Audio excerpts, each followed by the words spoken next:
that's when it stops. When fans start to see, oh, my actions directly result in negative things happening to the team I care about, that I claim to support, that's when it stops. You have to hope, like a CONCACAF, and this goes beyond just CONCACAF, that these leagues would get ahead of it before something was so drastic that happened that then suddenly you're trying to play catch up to it. Do you think, though, that they'll take this seriously and actually enact these measures like you're talking about?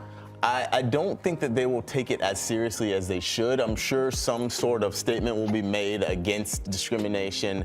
There will be a further affirmation that we don't stand for these policies, but then no punitive measures will be taken. That's kind of how I feel that it's been. Maybe a minor slap on the wrist. Like, hey, don't do that again, guys. But until something actually legitimately punishes these fans and punishes the federations for the actions of their fans, nothing will change. Time will tell on how they'll handle this going forward. Okay, one last one for you. In Spain, Vinicius Jr. tearfully addressed the racism he's endured while playing at Real Madrid. The Brazilian forward has been the target of racist abuse from opposing fans numerous times. I mean, it's like we've just talked about this. Throughout 6 years playing in La Liga, most recently in the alleged incident against Valencia earlier in March. Here's what Vinicius had to say about what he's experienced and how it's affected his desire to play. Eu nunca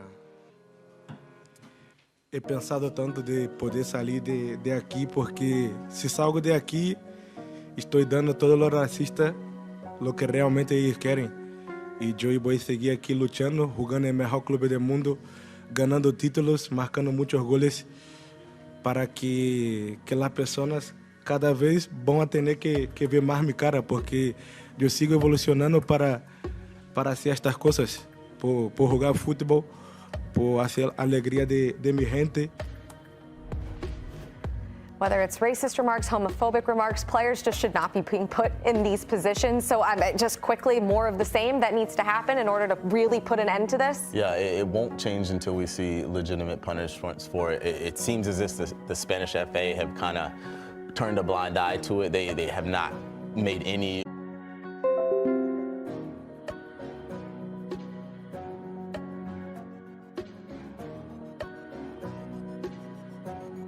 Buyers can get 1.9% APR financing on 2024 Act.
just felt like it was bad timing for them, because LAFC just needed this type of opportunity, this type of opponent, to really show the quality that they have. If you look at the score sheet, all their top players scored. Timothy Tillman had a goal, Boanga had a brace, Atuesta had a goal, Oliveras had a goal, the Uruguayan up top. And so that tells you their most important players were completely bought in, and they just worked Nashville. And that was what I mentioned on the show last week, is that Nashville's at a crossroads here. If you're going to go against the best teams in this league, teams that are now willing to spend money, find these types of tricky attacking players, teams that want to control the ball, have the ball, dominate possession, you've got to evolve along with that. And I think Nashville is at a point here where if they don't evolve, they're going to fall behind. You remember the games in the CONCACAF Champions League against Inter Miami? Yes, it was Inter Miami with Messi and his four friends, but they just looked like they were subpar to Inter Miami. This is an Inter Miami team that's also,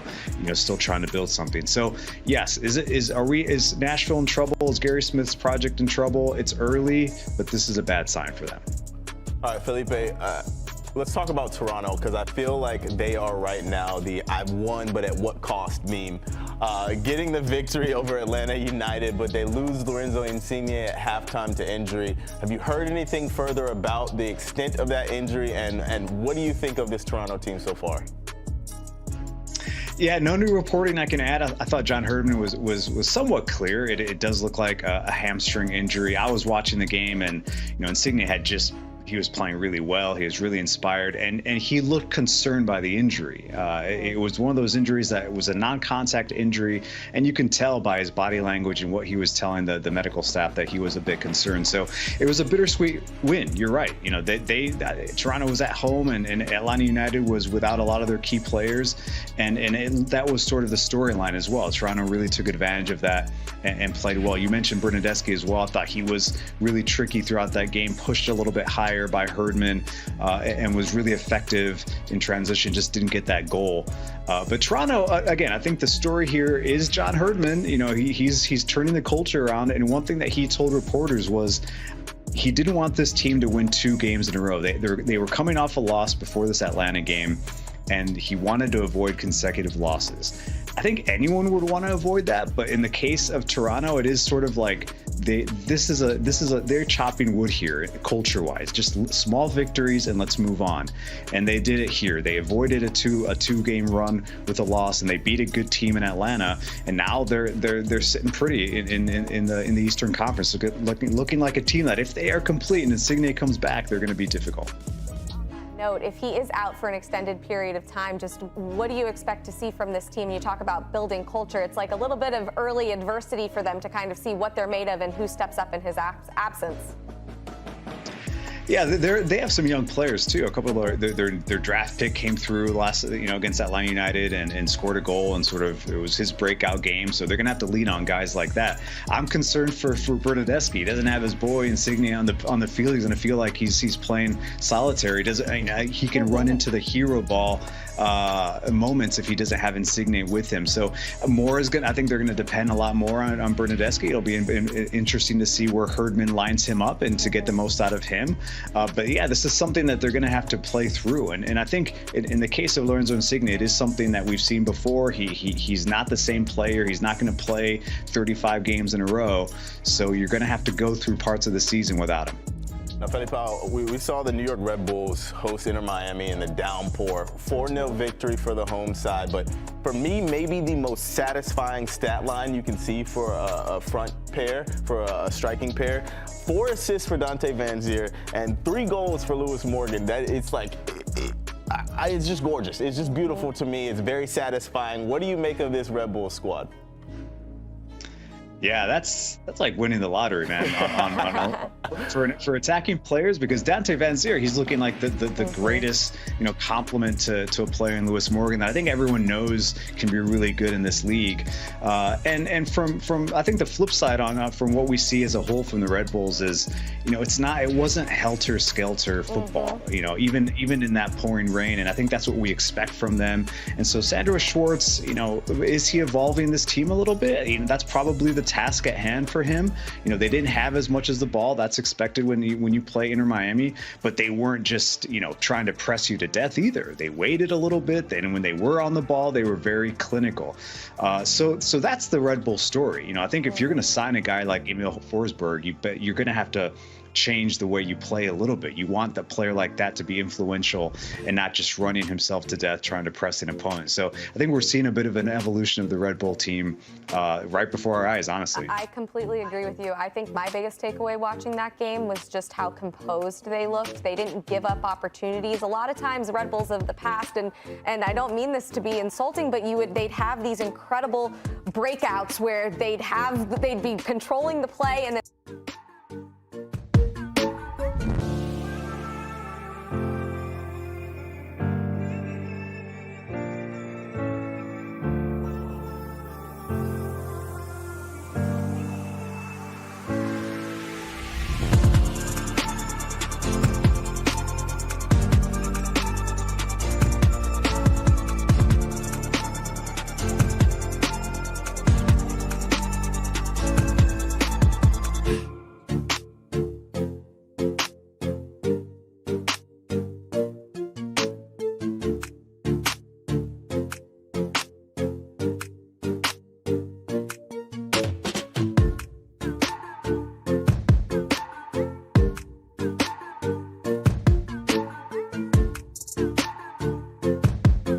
story. They weren't ready to play. Tata Martino ripped his players afterwards. He was very disappointed. He called the loss a disappointing loss and said that there were no indicators or any sort of indication that this team was going to come out and not play at all. And so we didn't even compete, is what Tata Martino said. And so I think that also opens the door here for Inter Miami. They're also going to have to play without Messi, and they're going to have other international windows. And I said this last week too, when they are all on, when Messi's on the pitch and Suarez is on and they're all playing well, they can take it to anybody, honestly. But they're also still a team in construction. And when players move on and when Messi's hurt, I still think Tata Martino is looking down his bench like, what do I have here? No excuses, but he even said that there's no excuses, because when the team you're playing just wants to win more than you're already behind the 8 ball there. All right, Felipe, let's talk Vanny ball. The Los Angeles Galaxy are one of, I believe, 5 unbeaten teams in MLS remaining. They just had a fantastic turnaround victory against Sporting Kansas City. What is going on with this team? Why are they so successful right now? They look confident too. I know that's just an intangible, but it says a lot. When you look at teams and their body language and how they are in the ball and how they're progressing the ball and the players that are showing for each other and the movement, and they look like a team that is doing that. Now, can they shore up defensively? That's the big question for a lot of teams in MLS, but. They have some good players. This player right here, Gabriel Peck, the Brazilian, his left foot is nasty, and he's just starting to get integrated into the team. Marky Delgado, a player that I think has been in this league for a long time, sort of under the radar, playing very well in that central midfield. And Ricky Cruz just, oozing with confidence because he knows that he has a number 9 in front of him in Dejan Joveljic that can score whenever they want. So Vanny ball is back because I think, we know Greg Vanny from his past with Toronto playing this style of football. It was pretty attractive in 2017. Their team was stacked and they won everything. They won the treble and they were playing good football. I think it's taken a long time though in his process to really implement that in LA, but he has the players now. He has the pieces now, and it's looking good right now. Felipe, great stuff as always. Thanks for stopping by. We look forward to chatting with you again soon. I gotta catch you soon, All right. brother. Have a good one, Felipe. Take care. All right, we're going to switch gears and talk a little NWSL. Another busy weekend for them as well when we return right here on Box to Box.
okay.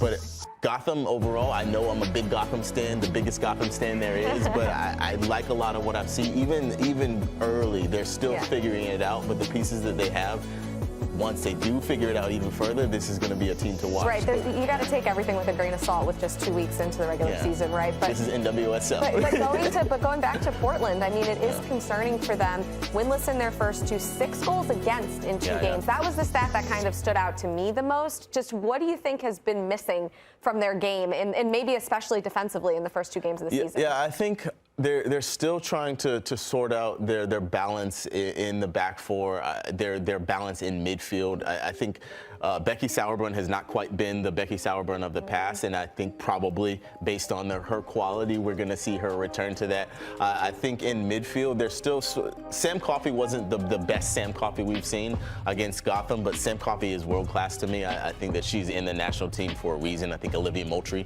is in the national team for a reason. I think that midfield 3 of Coffey, Moultrie, and Fleming will come good. I think they will be fine. I think Sophia Smith is incredible, and she will be fine. She scored a world-class goal last night. She just happened to be off by and how deflating when things aren't going your way, you know, goals that was like one that, of those where I shouted, I was like, oh man, this is not what we need. But VAR, I love VAR. I've always said this. But I do think this Portland team will be fine in the long run. Let's go from Portland, currently ranked last, to the Chicago Red Stars, ranked first, currently 6 points through their first 2 games. What do you think's working well for them? I think there's a new air with the new ownership, with a new manager in Lauren Donaldson. They lost some massive players in Tierna Davidson and Casey Kruger, but I think they've replaced them well. I think Sam Stab is a wonderful defender, a very, very good, great talent. I think in goal, they've really, really stepped up. I think that this team has a new confidence, a new belief, and it's really special when you see a team start to build it back and start to get that hope and the belief in the supporter base in this team. And we'll see where they go this season. I think Lauren Donaldson was a great hire for them, and he's really instilled some belief in that team. Alyssa Nair, her 50th win with the club as well. So to have that leadership too, all of the kind of coming together at the right time. Absolutely. I mean, club and country, I think, can speak to that as well. All right, great stuff from the NWSL this weekend. We still have a little bit more to get to. So when we come back, we're chatting the U21.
taking on France at 4 p.m., and that's on the Golazo Network. Brian McBride is back with us to chat about this matchup and what we expect to see from both sides.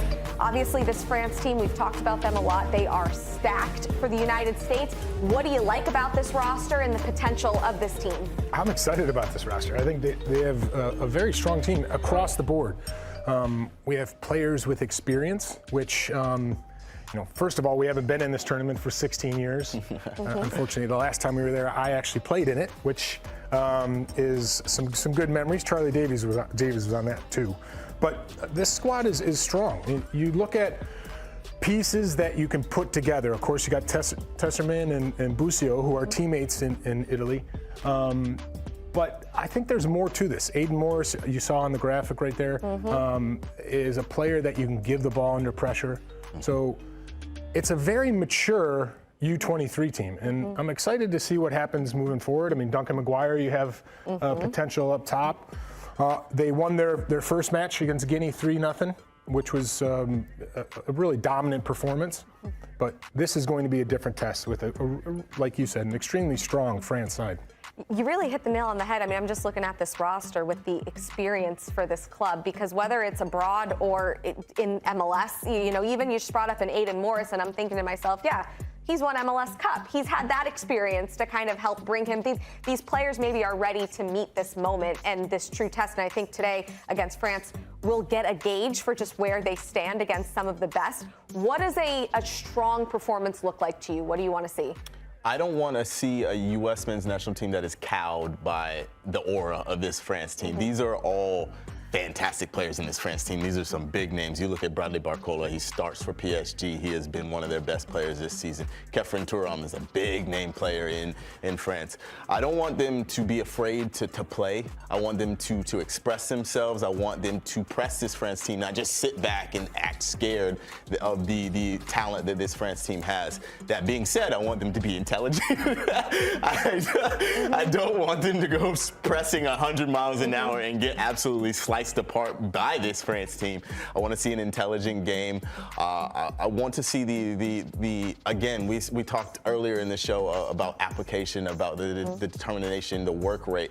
I want to see 10 players, 11 players. I don't know if we count the goalkeeper here, with the work rate to really let this France team know that they're there. I think the quality difference is a little bit is going to be known, but not that much. We're at a point where this U.S. team is very good. They're very talented, and they can play with these teams. So I want to see that. Yeah, and they play in and around players like this in leagues, especially the players that are in Europe.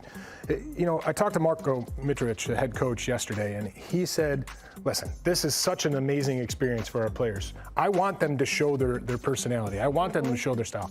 But I also want them to be understanding and be happy when you have to work, because there's going to be times in this match where they don't have the ball, and those are the times that are going to matter.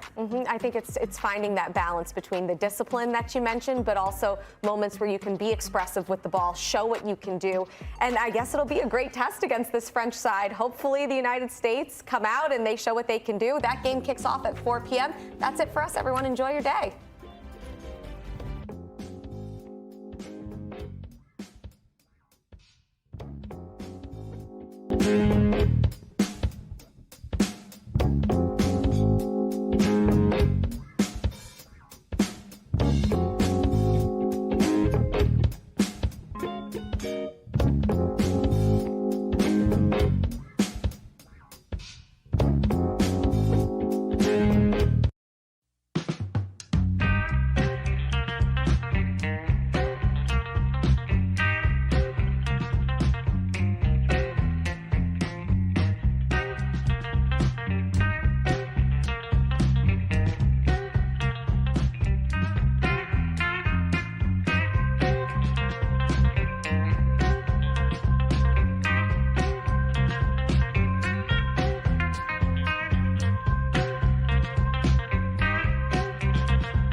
First off, France for the 8th time under Thierry Henry. 8 changes from the group against Ivory Coast. 4 players unavailable due to injury and only 5 outfield subs on the bench. Manu Kone, the captain, out in this one. He's one of 3 returners from that match just 3 days ago. Bafore Diakite, as well as Mans Akioche, the other returners for France from last time out. Kone captaining France. Making his second appearance in this window, Tanner Tesserman will also be captaining the United States. The refereeing group in the center. Similarly to France, the United States making 8 changes from the group that had a 3-0 win over Guinea. Just 3 returners, Gianluca Busio, Tanner Tesserman, as well as Maximilian Dietz, 3 players returning. 8 new faces all across the front line. Duncan McGuire, Kevin Paredes, as well as Paxton Aronson, an interesting front 3 and an opportunity with a full complement of substitutes. We do an entirely new 11 throughout the day. Marko Mitrovic, we'll see what he ends up doing, trying to showcase players throughout this one. An absolute pleasure to bring this one to you. A great opportunity for the United States in front of fans in France. 121 days from now, they'll do it in the Olympics as the opener in Marseille. Ryan Cherokee, extraordinarily talented player. This will be one of the toughest tests that this United States side will face. Of course, the legendary French forward Thierry Henry, second most goals in French history, taking over back in August of 2023. Opportunity for both teams. Cluj making his second appearance in this window. It's a 4-4-2 for France. It's a 4-3-3 for the United States. Arnaud Kalamuendo in the center circle to get us underway. The blues from left to right will be France, and the whites from right to left, the United States. We're underway. Stade Bonal. Cherokee off to Kone.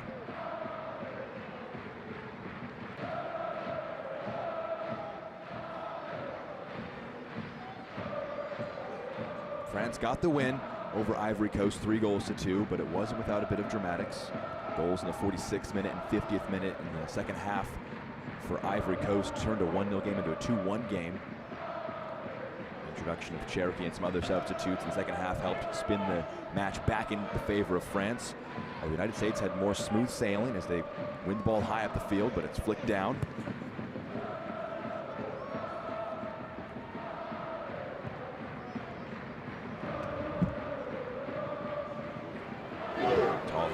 Kone, captain for France, wins it middle of the pitch, off the touchline. First foul of the match. Brian Reynolds steps slow there, goes through the back of his opponent, and it's a free kick. Look at this one, Kalamuendo just gets across it, draws the free kick. United States 3 goals to the good against Guinea.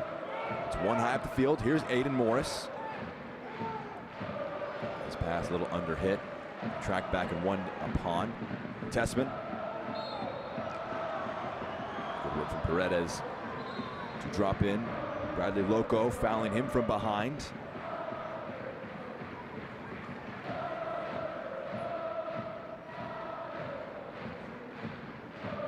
Two assists for Griffin Yao. He's relegated to the bench in this one, last game against Guinea. Nathan Harriel as well. You can see Thierry Henry leading this French group.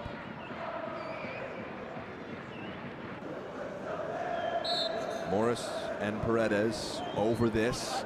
Morris takes it, aiming for the back post, overhit. Aiming for Reynolds, it goes out for a goal kick. Now we'll see the rosters that will be soon to come for the Olympics. It'll look probably slightly different. Augusto was initially in the France squad but had to pull out due to illness. Bradley Barcola was in the 18 and started last match but came off within a half hour.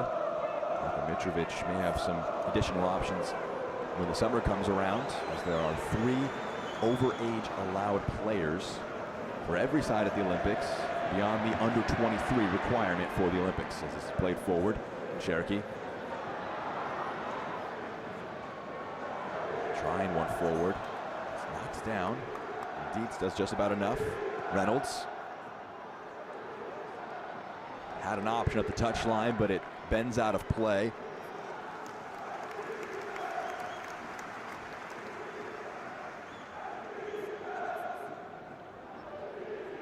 Cluj.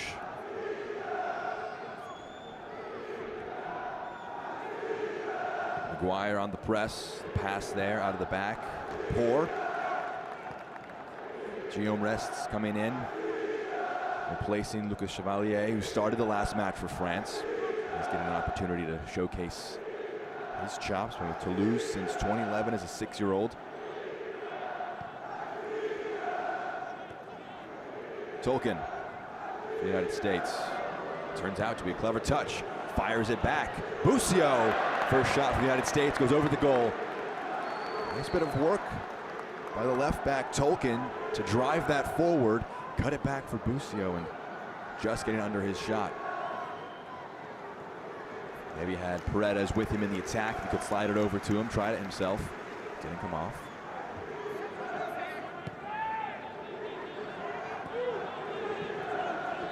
Sevilla. It's a great switch of play. Bradley Loco.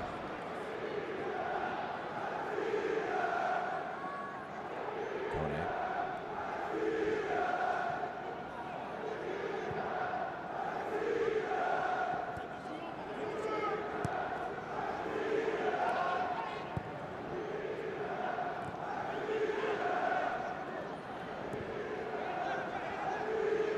United States pressing high. Blocks. There's a nice spin. France working their way through the press well off his back line. Strong clearance. He's pinned back and forth. And all the way back up with Reth in the French goal.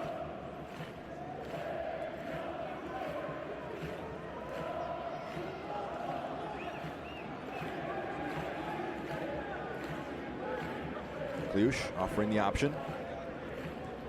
Diakite, that one almost a little under hit. You could hear the crowd, the anxiety that came upon that. United States taking this as an opportunity to press. Cherokee on the turn.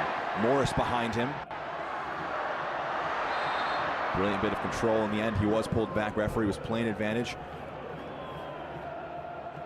Juan Martinez Nuera is our head official. You can see just some tugs back by Morris.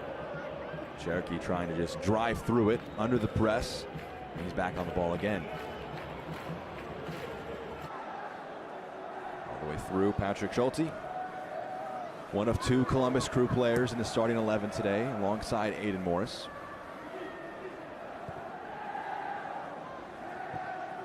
Tompkinson back to Tolkien.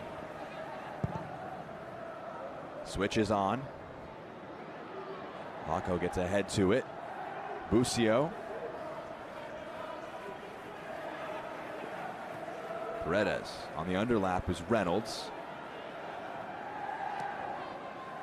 Busio curls this one in. It's dangerous. Morris got under it. Best chance of the match falls for the United States, and Aiden Morris can't quite put it on target. Maybe took it off the foot of Paxton Aronson. Another look at this one. That's a fantastic ball into the box. 2 United States players in the area, but a bit of poor defensive work by France. United States nearly opening the score within 10 minutes.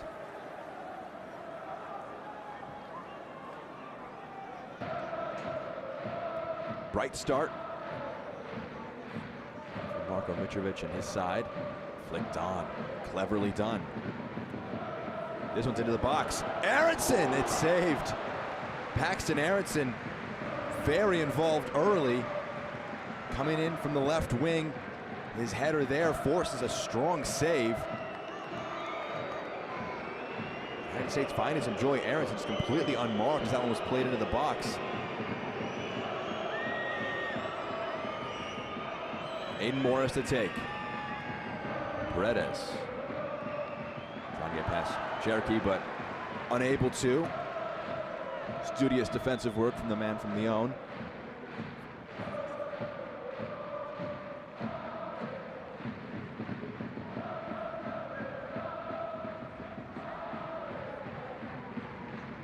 Talked about the options that will exist for Thierry Henry. He's certainly to be right among them. Cherokee just 20 years of age. Appeared for France at the U16, U19, U21, now U23 level. This one here. Kylian Mbappe, of course, over age technically, but saying that he's wanted to play at the Olympics and his desire has not changed as this is played forward. More on that in a moment. Calamuendo holds off his opponent, rolls it off.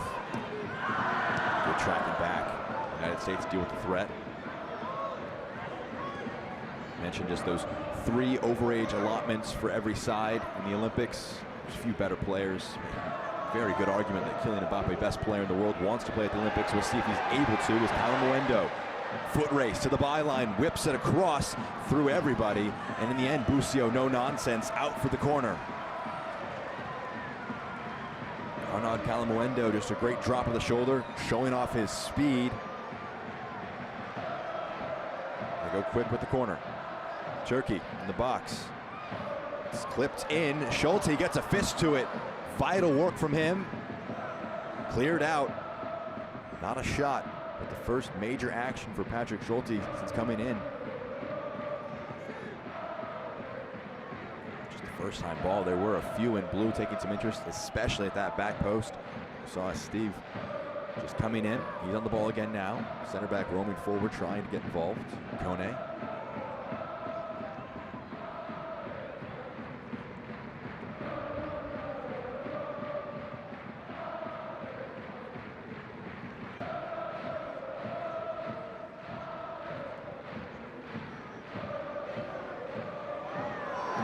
Dribbling infield. Kylian Sylvia.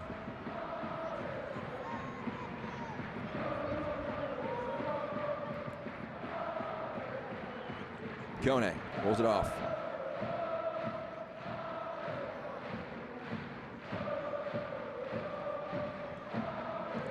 It's good work to open up the angle. Option on the overlap. And Sylvia, was that a foul from behind? It was. Aronson pointed at the ball. He thought it was clean. Referee saw otherwise. Opportunity on the free kick for France for either delivery or something towards goal. Look at the foul called against Aronson. Definitely goes to the back of the leg. Andy Diouf.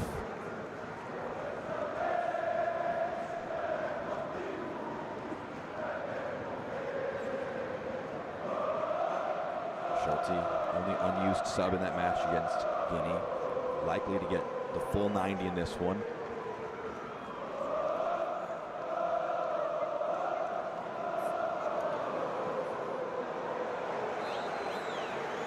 Cherki. He clips this one forward. Oh, just over the head of Manu Kone. Out for a goal kick. He's got his head in his hands. He knows that was a pretty good delivery in. Just asking too much from him. Another look at this one. Kone nearly able to put that one towards goal. Ryan Cherki very involved early on.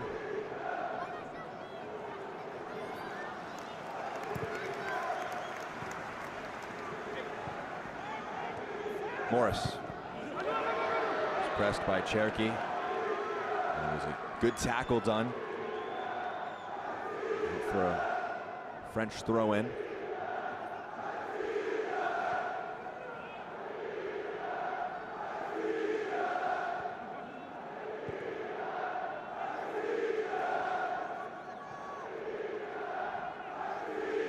The pressure of 3 players from the United States, plays through it. Footwork from Cherki. He makes the run forward, trying to be an option. Important intervention from Tolkien. Good work by Dietz. Falls from Morris. Picks out the right pass. Reynolds, he's got some space to go into. 2 teammates with him, including Busio. He'll keep his run going. Paredes. Reynolds earns his side of throw.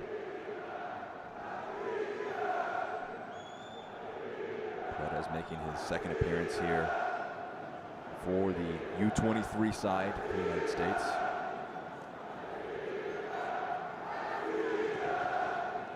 McGuire taps it down. Reynolds, Paredes.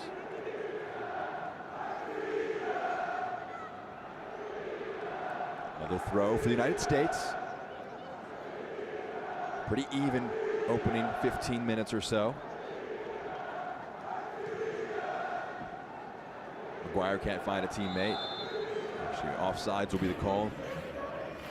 United States players pressing after coming back from an offside position. Will be a free kick now for France.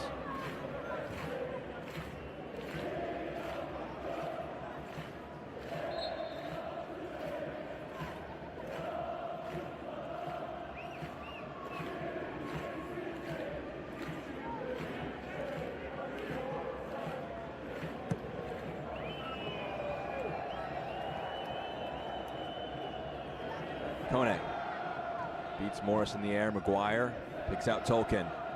4 players making the run. That's a great ball in behind for Aronson. Across goal. Just too strong, but he does find Paredes. Attack still on for the United States. Laco pressing, puts a good foot in. Clever pass. Good intervention by Jonathan Tompkinson to come across. Knock that one out. Look at the tidy footwork from Cherokee a few moments ago.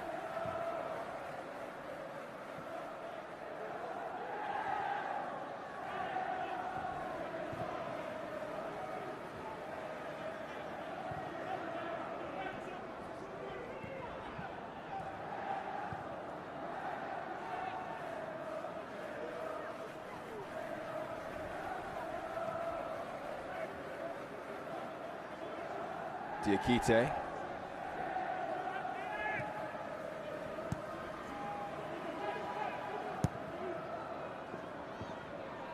McGuire was taking an interest in the press. See him sprint back, try and press the passing options. Aklios dropping deep to offer one. Cherokee. So on the overlap, gives it back. Cherokee, poor touch. Goal kick for the United States. We're seeing just how involved Cherokee is in these opening moments for France. Starting off listed as the attacking mid in a 4-4-2 diamond, but dropping into the channels frequently, dropping deep. Still waiting for his first senior appearance for the French national team, but can't imagine that's too far away. And this is a good opportunity to be a leader for his age group, potentially a leader for the country when the Olympics come this summer.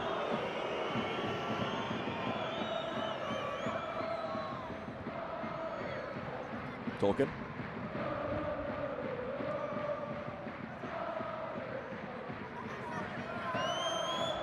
Had to get that right. Tessman did. He got it right.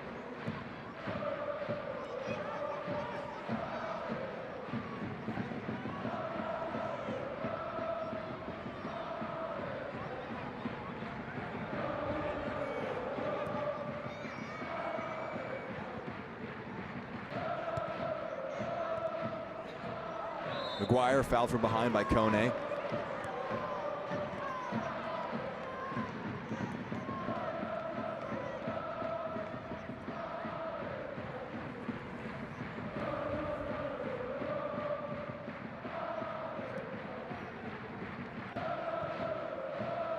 Reynolds. Akliouche touches it last. Trying to make life difficult for the United States right back.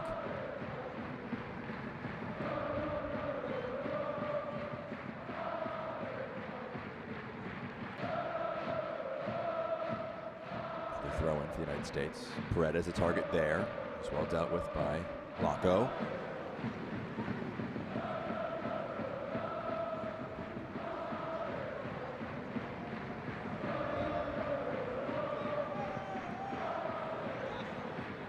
Tessman, McGuire, good work up the far side from the United States. Kone, good foot to get a tackle in, but Busio fell on it, wasn't fouled though. Now it's back with France. Cherokee, first time ball back, now just behind the foot. Odobert and Schulte come off his line.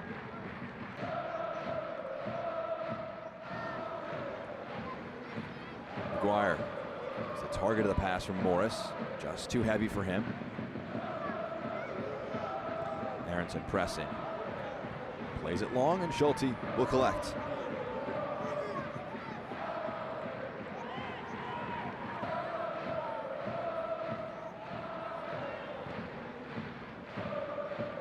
Switch, picks out Aronson.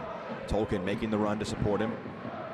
2 now in the box. Aronson into the 18, but it's tackled away. Diouf dropping back. Great touch in the middle of the pitch by Tessman. Morris back. Dietz. They give him an option to get it back.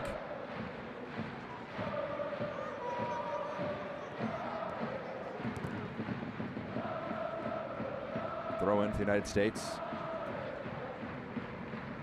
Paxton Sorensen was involved early on with some opportunities. Got a header that was saved. First shot on target of the match for either side. Both he and Aiden Morris were in the area for a great bit of delivery from Gianluca Busio. Ball over the top. One for McGuire to chase. Asking just too much. The Orlando City forward. Goal kick for the hosts.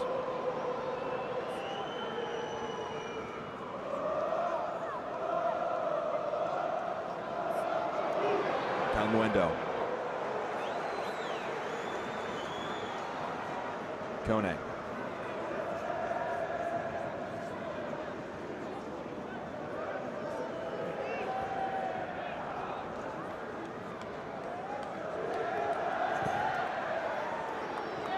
That one almost turned into a shot on target. You saw Schulte take an interest in it.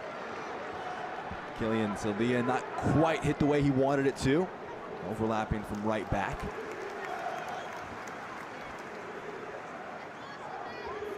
United States, of course, last night, the senior group riding the high, taking down Mexico 2-0 in the CONCACAF Nations League final. Earn a bit more silverware. It's going to be a big summer coming up, of course, with the Copa America.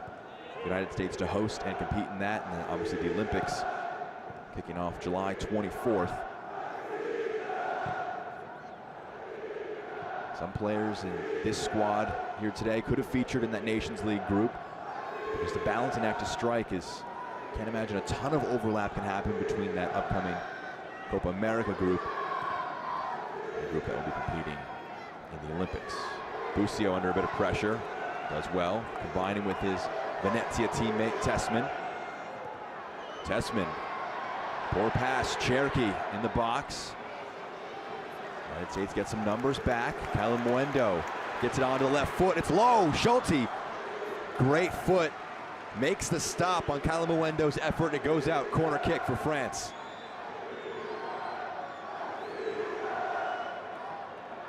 Playing with fire, the United States were. Cherokee benefited, came onto it. You saw Calmuendo just backing off, finding the space, getting past Tessman, and good save from Schulte. Lush. Brought down. Odobert.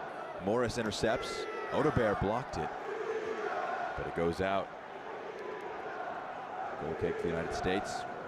So Odobert came off the bench in the 28th minute after an early bit of discomfort for Bradley Barcola. He's not in the 18 today. Barcola isn't.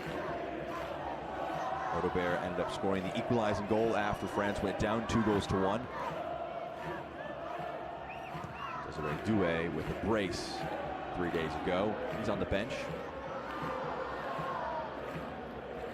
Paredes was the target of that long one, but back with France now.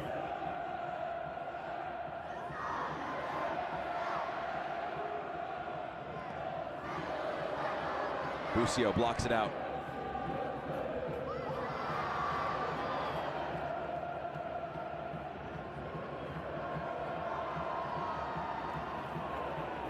Just 5 subs for Thierry Henry in terms of outfield players to draw from.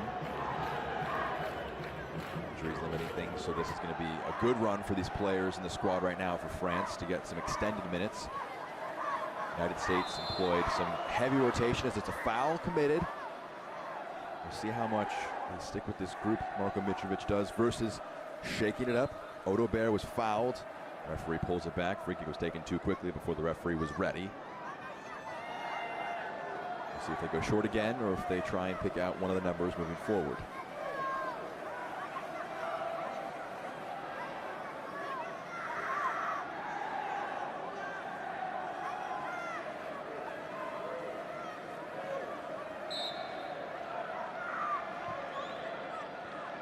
Akliush rolls it back. Cherokee in the box. Just couldn't quite get his feet sorted. Morris. Tolkien. That's a great ball over the top. One for Busio to chase. Keeper came off his line. Busio tried to guess where he would go, but well dealt with by Rests. And it's played now. Cherokee, United States, caught out a bit here. Ryan Cherokee rolls it off. On the turn, the shot is blocked. It sits up kindly off the upright. Andy Diouf almost opening the score. Massive challenge in by Calamuendo. Both him and Paredes challenging for it, and Paredes not getting the favorable call. But how about that for an opportunity from France, who were turning up the pressure.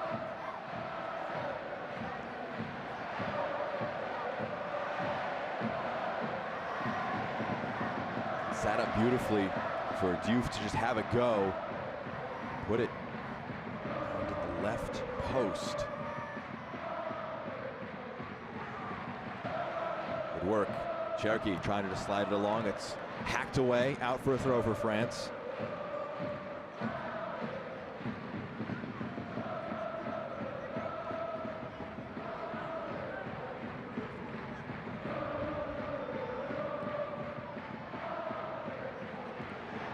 Cherokee in the box, drags it wide.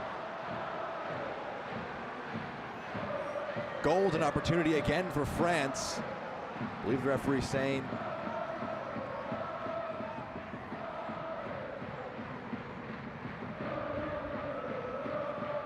see it again, tossed in.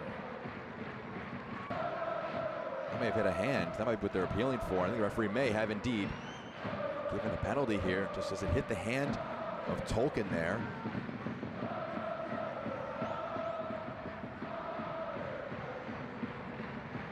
Does certainly to appear to hit the hand. Cherokee's shot was dragged wide.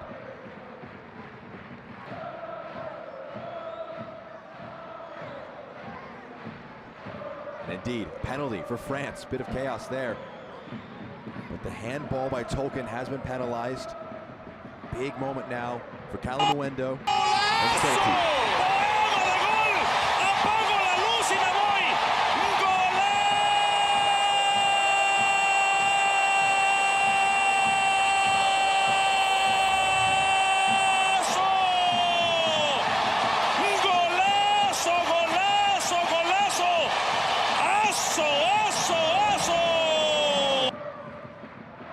Best chance of this match.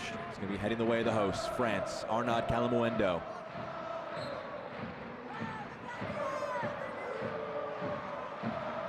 Calamuendo buries it in the bottom right corner. Just a slight stutter step sent Schulte the wrong way. France 1, United States 0.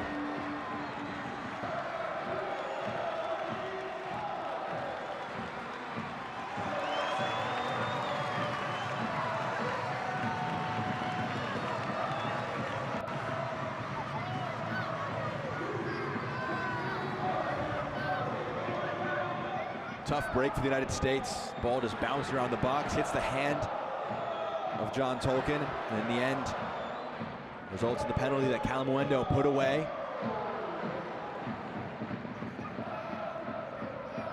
Very well taken penalty. Places it in the corner. Schulte guessed to his right, shot went to his left, and now United States a goal down. We'll see how they respond after half an hour of this one.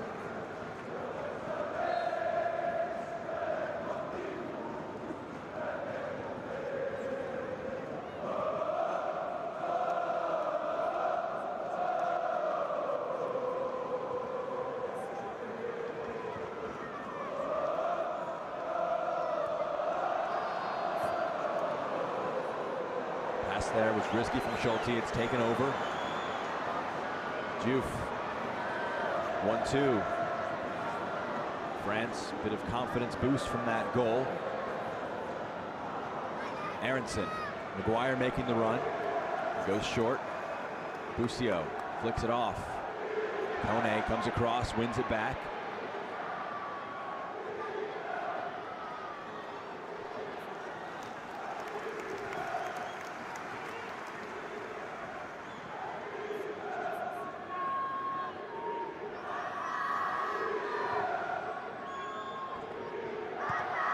Sadia back.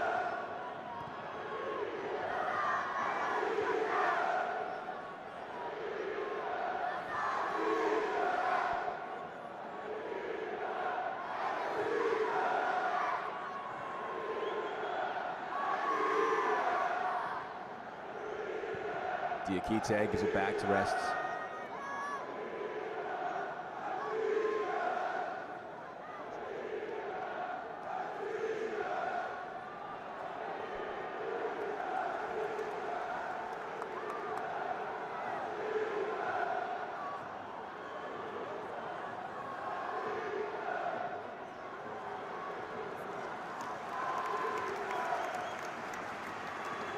Sevilla.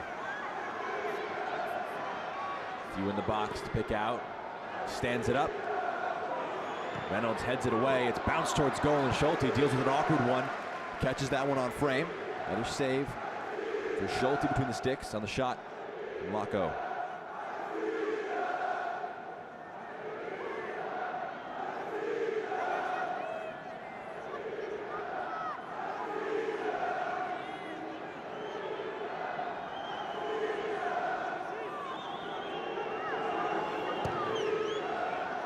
Busio. Tessman. Tolkien. Morris.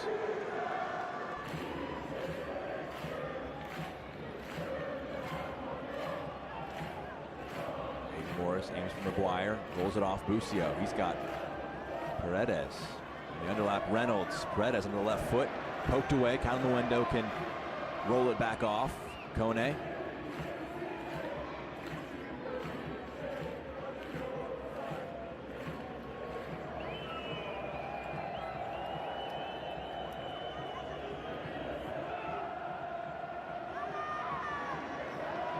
Juve, Sildia to his right.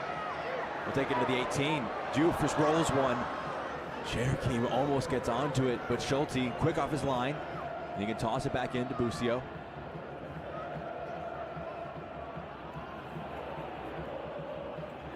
Reynolds. Dietz. Now it's Morris.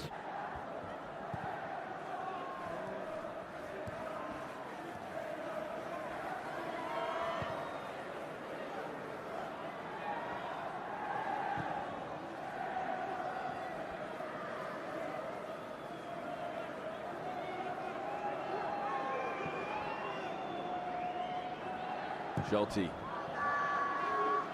goes long. Paxton Aronson trying to make life difficult.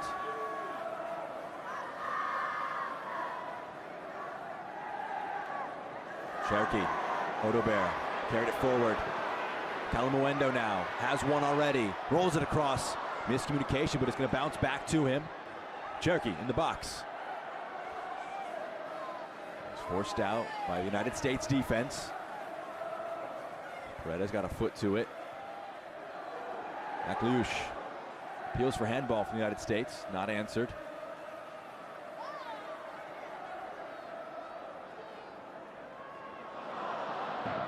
Paredes takes over. McGuire. Morris, now rather Tessman, has Tolkien with.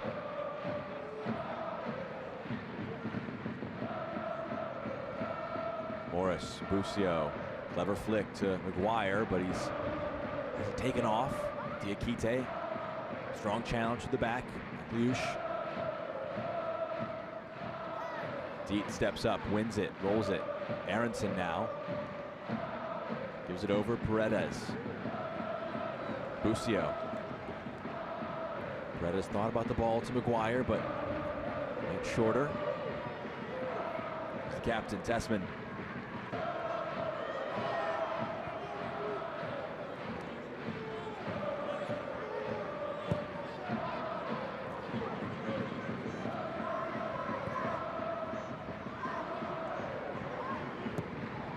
Whipped in towards goal by McGuire. Goes out of play.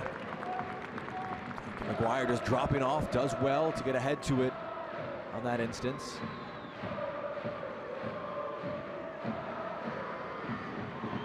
A lot of joy has been had by the United States on that right-hand side. Reynolds ball in.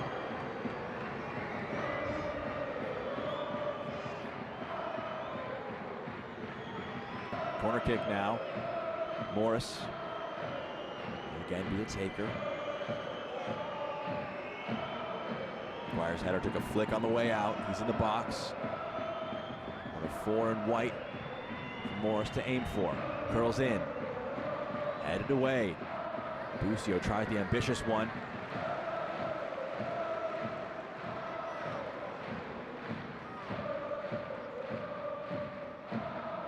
Rests, just going for the short option after collecting that one. Kone gives over. Akliush.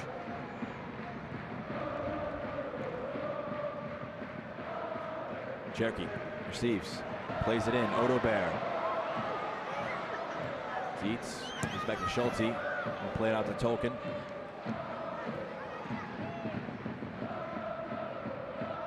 Morris skips past Cherky.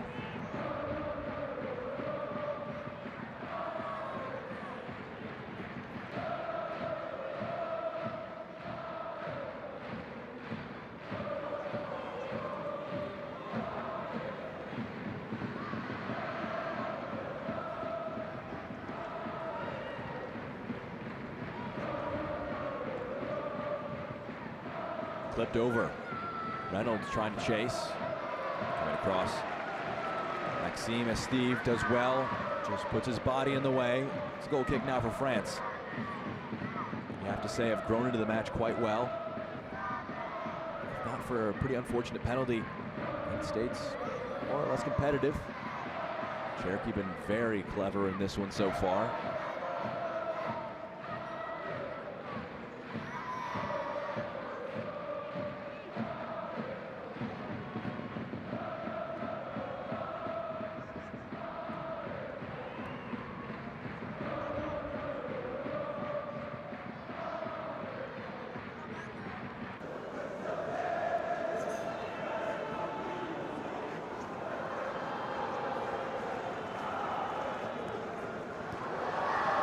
Intercepted. Maguire rolls it off Morris, but Kone quickly to recover. He turns it back over.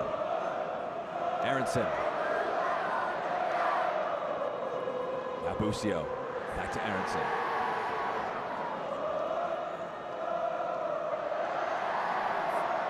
Reynolds. Busio's in a lot of space. Now Paredes. This one's whipped in.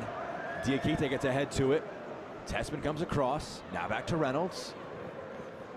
That one's high towards goal. Rest dramatically, leaves that one, lets it go out for the goal kick. Brian Reynolds. Got a good option on the overlap.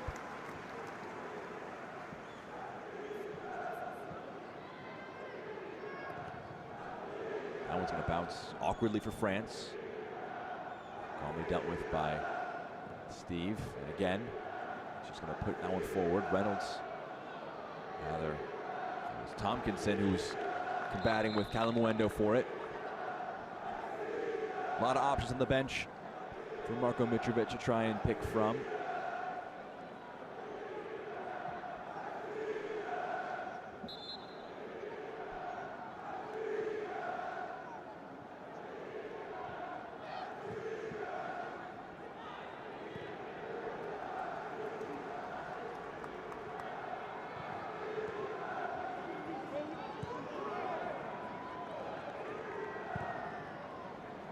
Tessman to Reynolds.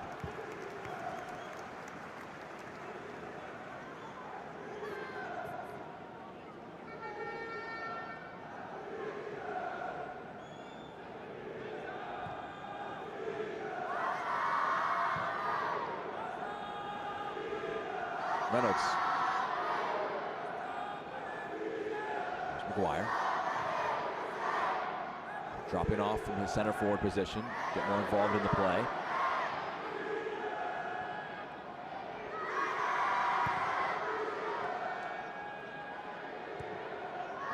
Schulte.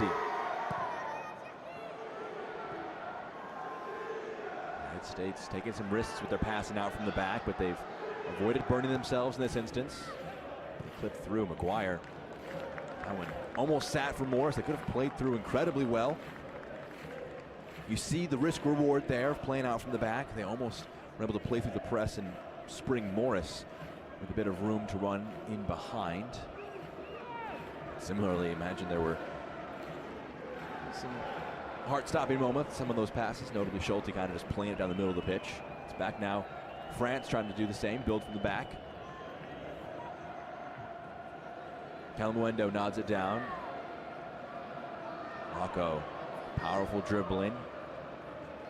Calamuendo gets it back to him. Reynolds able to block the second return pass.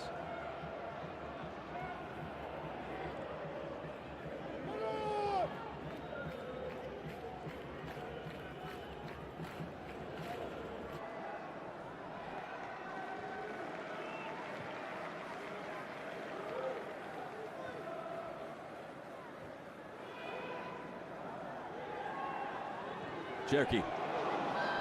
Some miscommunication there.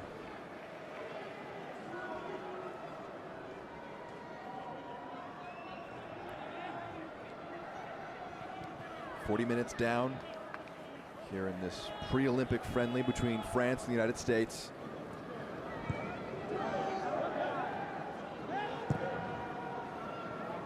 Long ball. Paredes brings it down. Kevin Paredes. Shot over the goal. Took a deflection though. Corner kick. What a ball. Tanner Tessman just driving that one up the pitch. And Paredes did well to get it out with his chest. In the end, corner kick given, and Morris will go quickly. Paredes. Back to Morris. Tolkien. He'll cycle it over to Busio.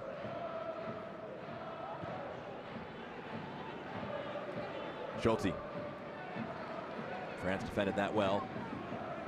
Now the U.S. will just reset, recycle from the back.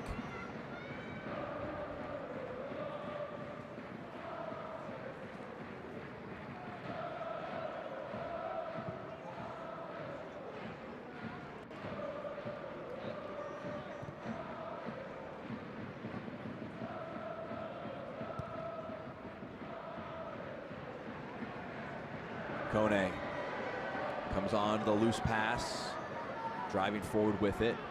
It's poked away. It's a great turn. Advantage being played. Another nice bit of footwork. Akliush now. Sildia. Back to him. Akliush.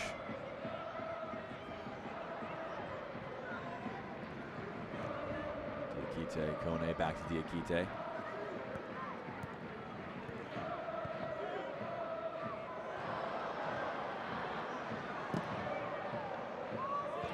Morris under a lot of quick pressure. Cherokee. Cherokee and Morris dueling for it. Cherokee comes out with it.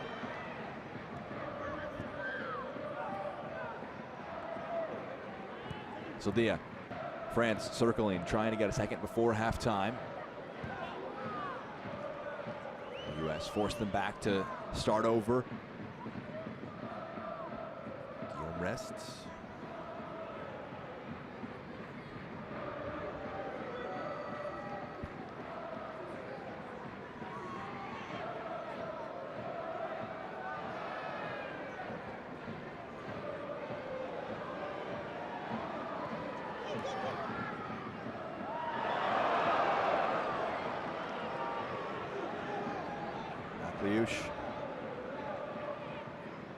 Treating the crowd here to some silky moves.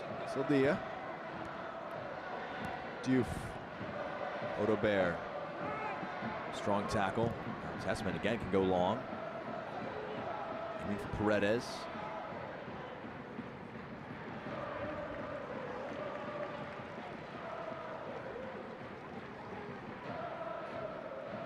Two and a half minutes till halftime. We'll see how many changes the U.S. want to make at the break, if any, of course. Created a few options, a few chances in the opening moments of the match, but France steadily growing and growing into the game until they got their penalty, 27th minute. Arnaud Calamuendo dispatching it. That's how we currently are at our 1-0 score right now.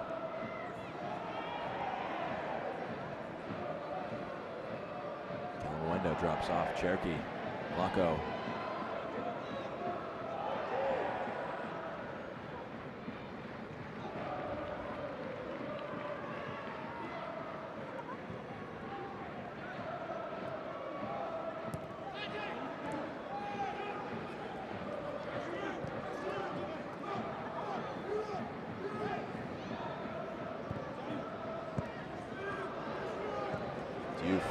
Akliouche.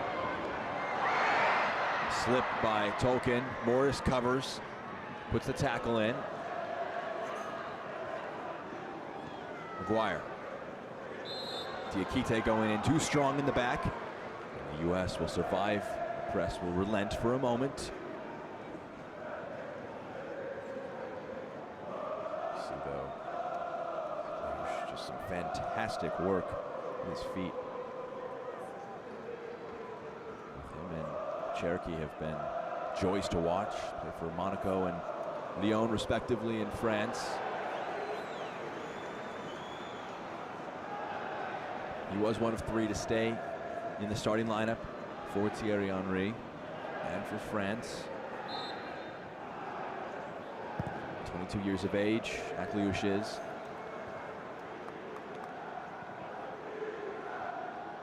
Morris dueling for it. Diakite comes across. Both Morris and McGuire combine and they win the ball. And actually, they're going to stop play. May have been a foul there. Diakite on the ground. Referee pulling play back. Morris booting it away in frustration after taking away. A minute of added time into this first 45. Cherokee has been hacked out a few times by Aronson. He's fouled. Akliouche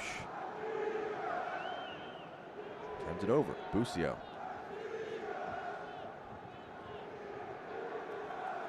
Reynolds. He carries it forward, pokes it. Paredes. He makes his run still in the box. Important interception. Laco came across. Akliouche now to Kone. Important tracking back from Tessman. Gets onto it.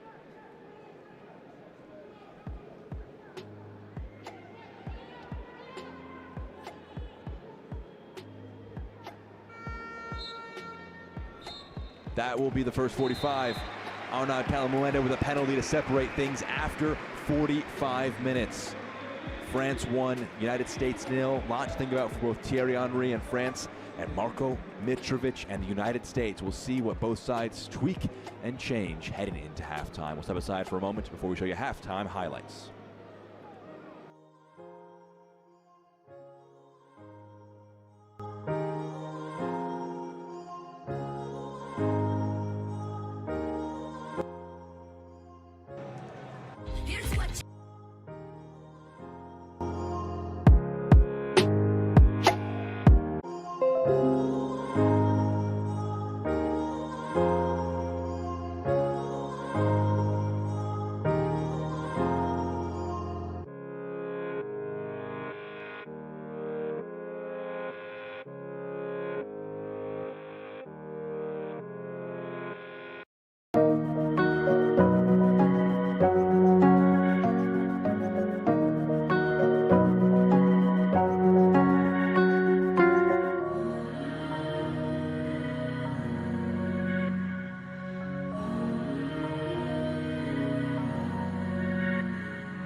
And you know, over half of these players will, and this experience that they're having right now, albeit that it's not going to have the pomp and circumstance, what it is going to prepare you for when you do actually play them, because you have videotape, because you have the experience of seeing how quick they play, Yeah. and where they've been able to break down our press. All those things are beneficial.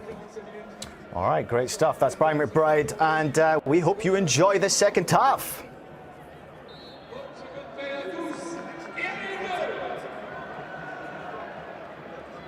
Right to the visitors from the United States, and the hosts, France. Blue tops, white bottoms, right to left. Aiden Morris, former Indiana Hoosier, now of Columbus Crew.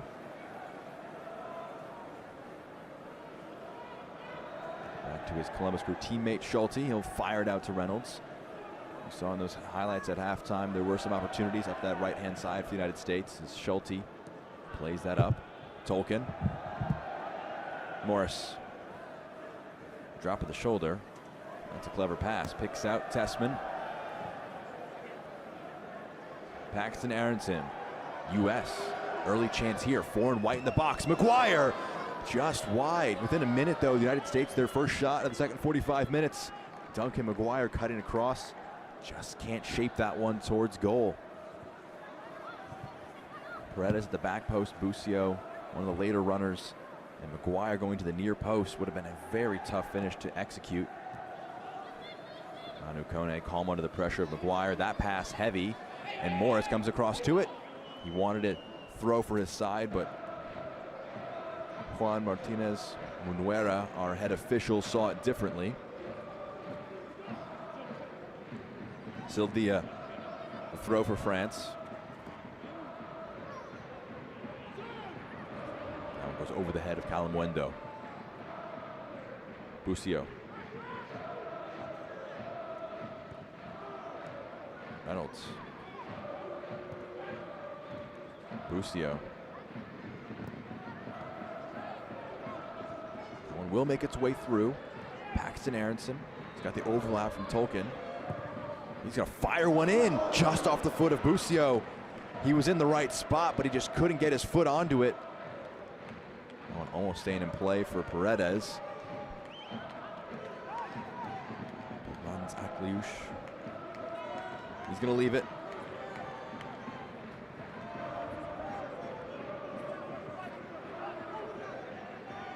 Laco throws it in. Akliush touches it down. Morris is challenging for that one. It's scooped forward. Cherokee. Good defensive work. And a foul is committed.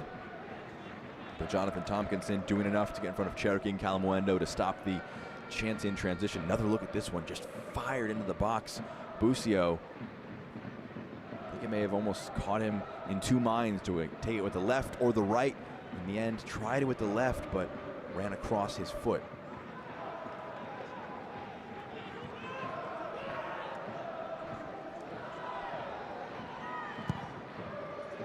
Guillaume rests, launches that one back into play. Busio. Paredes. Fouled. Referee trying to play advantage, pulls it back after the foul by Bradley Laco.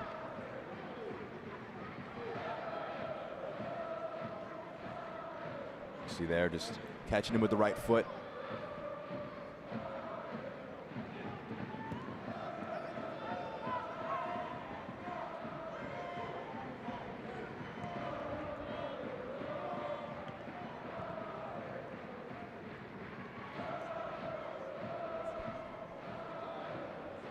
Here's Morris. Tries a low one. McGuire making the run into the channel. Flag stays down. Duncan McGuire holding up with Diakite. Trying to get it to Morris. He will get it to him.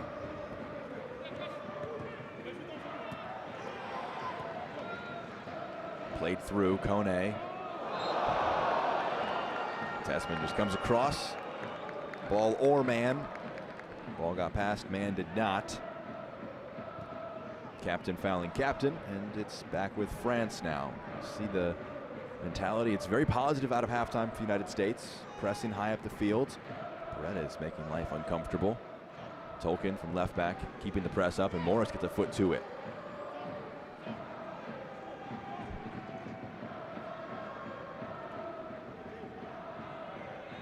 Tompkinson back to Schulte.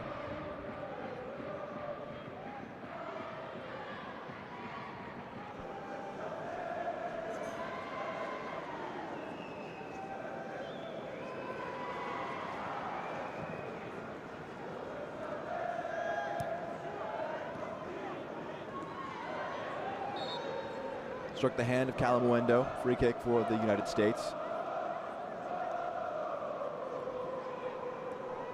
And again, just to add some more context on these sides entering into today, France, second match of this international window, a 3-2 win over Ivory Coast 3 days ago.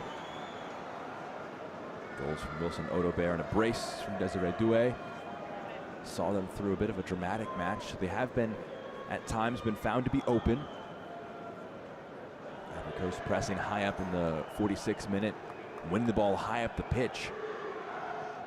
Abdoulaye Traoré equalized in the 46th. They took the lead. Mohamed Bamba, both of them coming from just winning the ball in advanced positions. The United States trying to do that themselves in these early moments of the second half as well. United States against Guinea. Ran out to a 3-0 lead, took a 1-0 lead early, and then Busio as Calamuendo pulls down Paredes. Busio winning the ball high up the pitch for a late goal against Guinea, made it 2-0 at halftime. Second half goal made it a 3-0 win.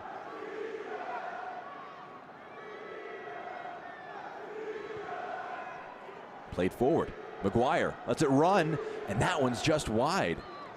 It's a goal kick. He was onside. They were appealing for the offsides, France was, but Maguire catching them asleep. Just can't put that one towards goal. See Maguire, does he hold his run? He just about does. Sildia might have kept him onside. Of course, this is just a setup for the upcoming Olympics. You see Kefren Turam, Desiree Doué, options off the bench. Rest does just about enough to play through that one. It bounces. Odobert gets a toe to it. Schulte. France drawn into the United States' group. It'll be France, United States, New Zealand, and the winner of the Asia-Africa playoff to come. As Morris plays it up, Maguire, it's just off. Calamuendo on the turn. Cherky. Reynolds from right back, pressing all the way back to the goalkeeper.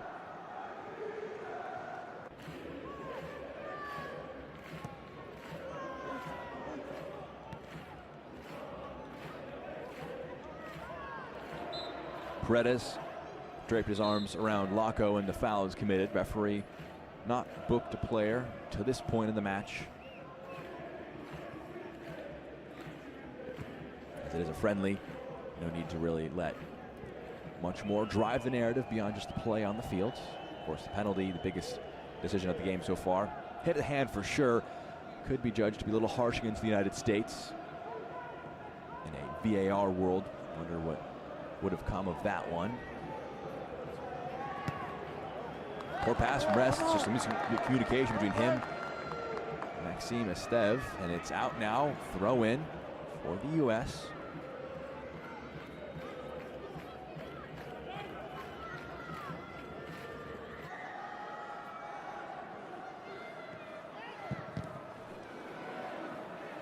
Cherky, it's blocked. Busio, he's gonna have a go, trying to drag it across rather. Sits up, Aiden Morris. Thought about curling one, it's blocked.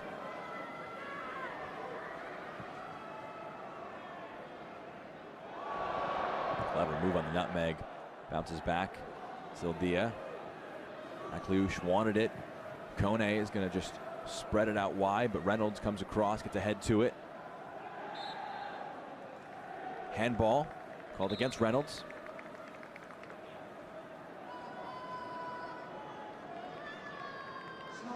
See some subs being prepared from Thierry Henry and France. Adrien Truffert as well as Desiree Douret preparing to come on. Wilson Odobert started today after coming off the bench last time out. Plays just under an hour. Replacing him, left back Adrienne Truffert, and scored a brace last time out. Desiree Douet, 18 years of age. Been with Rennes since the age of 5. His pro debut back in August 2022. He comes on now for Bradley Lacaux. So Odobert, Lacaux make way. Douet, Truffert come into the match for France.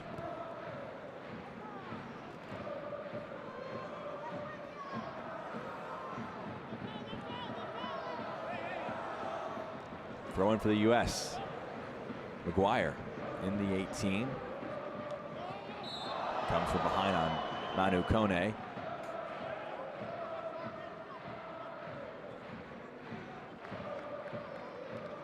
Two players embracing after a hard challenge by Maguire through the back. Not much ball there. Cherokee.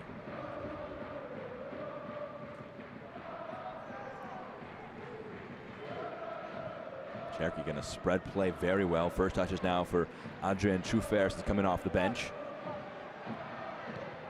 Reynolds gets a foot to it. Concedes a corner. Our first of the second half for either side. 22-year-old Truffert also plays for Rennes as it's rolled in.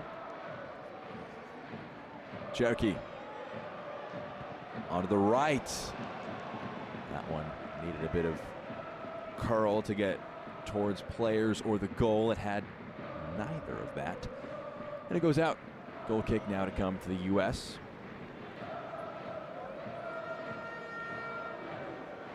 Castello Lukeba, Kefren Turam. Two of the remaining sub options for France. A lot on the bench for the U.S. as they're inviting a bit of pressure from France. Goes long. Paredes can't get ahead to it. Akliouche fouled. Taken out from the back by Reynolds.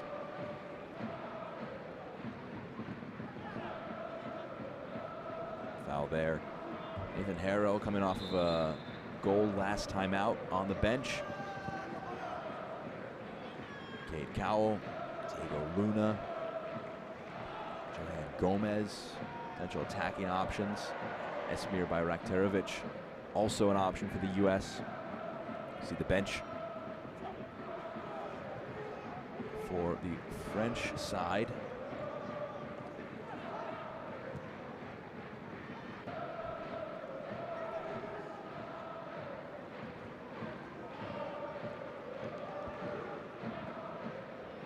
Pass under hit there, Busio comes onto it.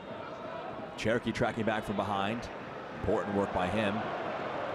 Manu Kone will just let him continue play. Step over from Cherokee. Paredes, or rather Aronson, will be booked.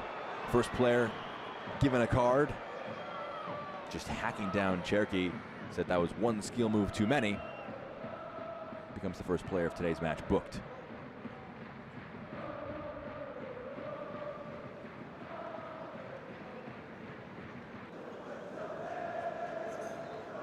Just bringing down Cherokee. He's on loan now. Paxton Aronson is. Vitesse. From Eintracht Frankfurt. United States preparing their subs now. Coming off will be Kevin Paredes. In his place, Esmir Bayraktarovic.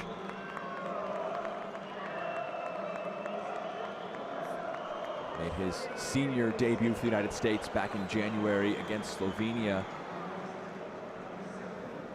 Also coming on, Johan Gomez. Duncan Maguire had a few chances, kind of grew into the game, but really stifled by a very strong French side defensively. Two subs apiece for either side, Bayraktarovic, Gomez. Have had their name called by Marko Mitrovic in the United States. Chance for them to show their skills, see what they can offer here in France. Say that's why we should appear then in France when the Olympics come up this summer.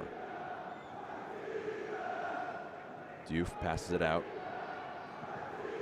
Akliouche. Kone has to be careful.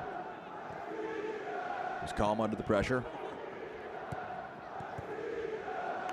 Cherokee trying the back heel.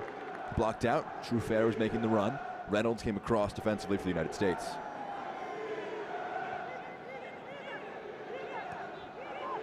Mitrovic barking out instructions. Came in September 2023 to manage this upcoming Olympic squad.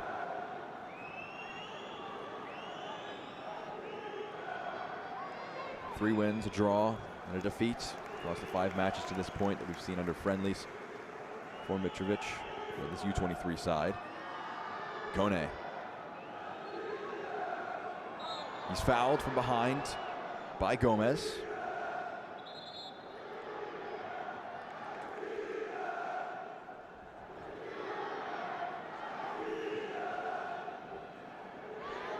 See, there's the tug by Gomez.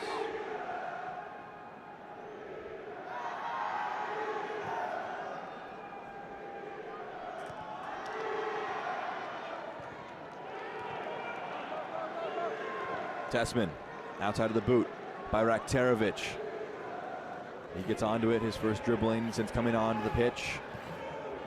It's blocked.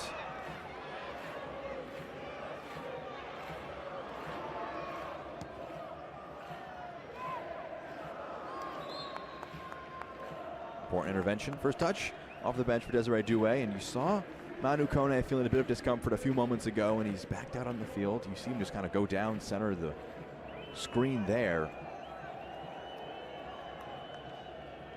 Challenging sight. Captain on the pitch here today for France, plays for Borussia Mönchengladbach. Hope that no damage. He's going to limit him for today or moving forward. But you see Kefren Turam, all 6'4" of him, preparing to come on for Kone. I should reiterate, should say that likely sub for Kone. No insight whether that's confirmed as of yet.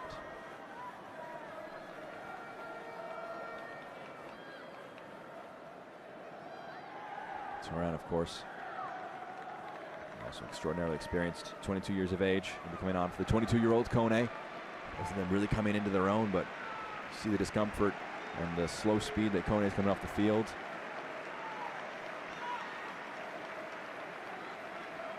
It will be his last action, the captain's armband being reassigned. Turam coming on to his place. Turam will take a spot in the squad and the armband as well.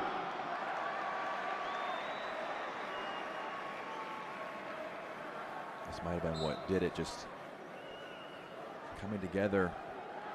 You see him playing the pass and just the discomfort apparent after that. Well kept by Busio. Reynolds. Turam, his first touch since coming on. Cherokee, an entertainer.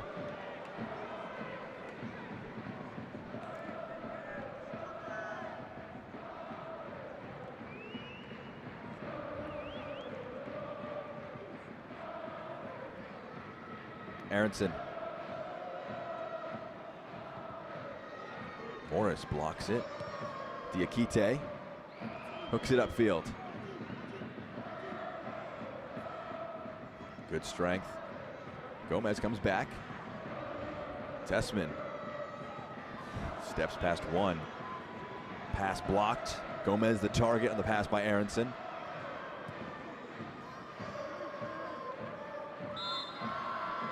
Morris commits the foul. That will relieve the pressure for France in that instance. Cherokee. Calmuendo, they move it. Truffert, one to chase. Akliouche gets there. Earns his side. Corner kick. And Akliouche goes short. Ryan Cherokee. Kliush, Kalamuendo, Cherokee into the box, trying to just force his way through. It's knocked away. Now Diakite.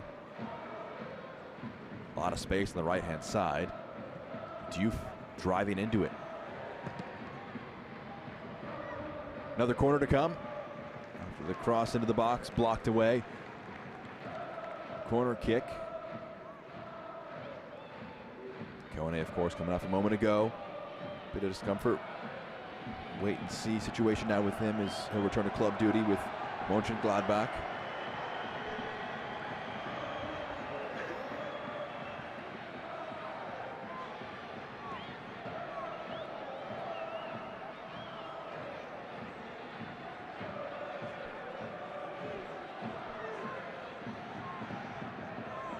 Cherokee curls it in. Thuram got his head to it. It goes wide.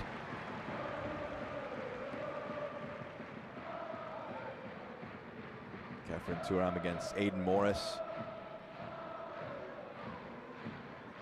Big height edge there. 5'10" versus 6'4". Thuram, of course, son of Lilian Thuram. Also has an older brother, Marcus Thuram, plays for the senior side for France. And Lilian Thuram, part of the 1998 World Cup winning squad. Well played, Thuram.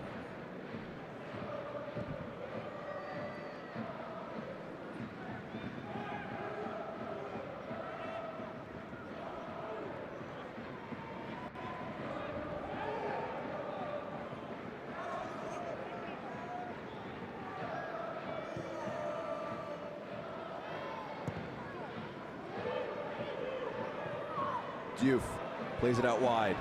France, some numbers forward here. Big tackle, a step slow there. That will be yellow card. John Tolkien just couldn't quite keep up. Sylvia on the overlap.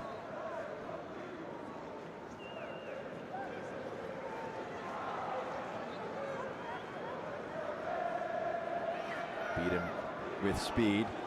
Tolkien trying to put a foot in, brought him down, booked for it. Schulte organizing his wall and his defensive line. One in the wall.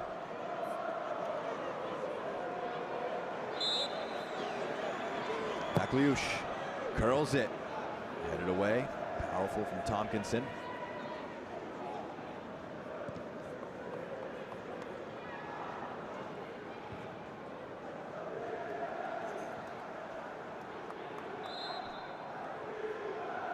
Pushing the back. Busio was fouled while contesting for the header.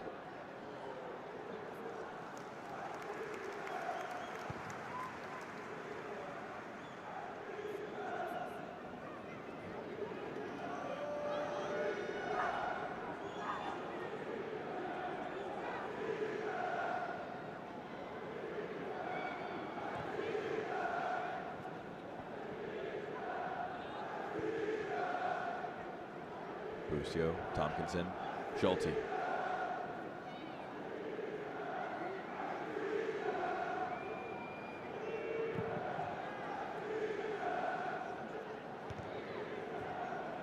Busio.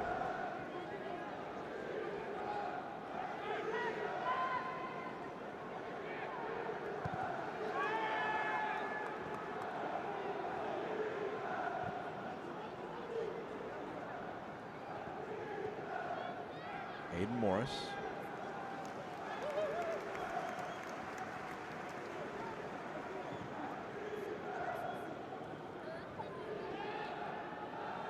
Results still up in the air. Remains to be seen how this performance is taken in by those from the United States.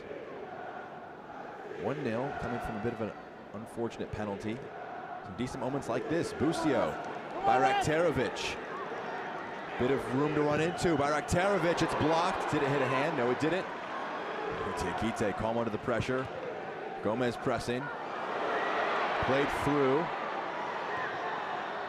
Cherokee wanted it. Referee going to pull play back. Desiree Doué was brought down.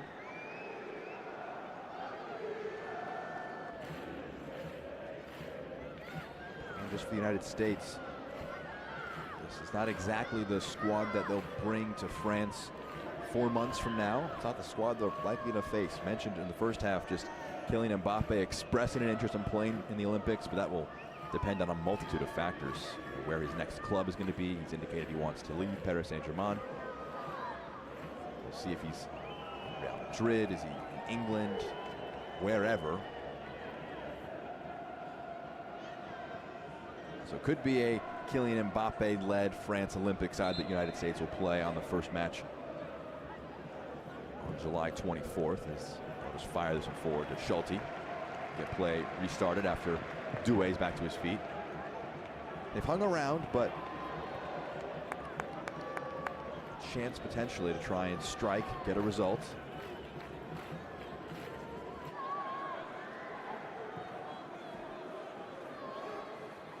Baraktarevic, Gomez, the only players to feature off the bench so far.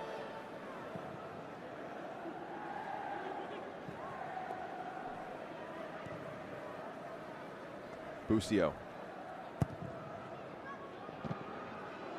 Brought down, well done by Gomez, trying to find a teammate. In roundabout circumstances, he will. Baraktarevic, Busio with him. Reynolds stretching play on the overlap. Baraktarevic trying to split between two defenders. Can't quite pull it off, but Reynolds will track back, win the loose ball. Busio links up with Tessman. Goes down into the challenge. Back to Busio. Gomez making the run. Thuram blocked it. Referee indicating his arm was against his body for Thuram. And now Cherokee can bring it forward. Diouf. Doué's in some space as well. Rolled off. Cherokee. Ryan Cherokee rolls up. Calamuendo. It spins. Pushed away.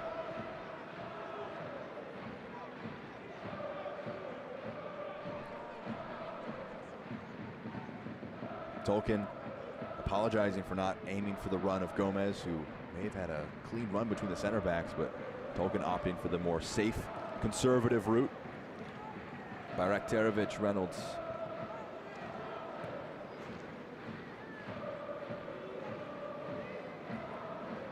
Tompkinson.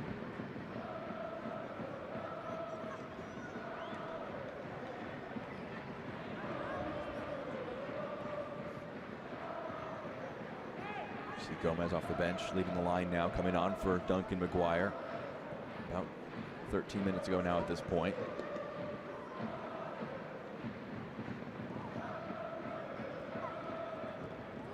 Scored a well-taken header last time out. Rather, it was a loose ball that he got onto. Doué, advantage being played by Baraktarevic, took a hack at him. Desiree Doué trying to pick out Cherokee's run, but just couldn't quite. Schulte gets to it.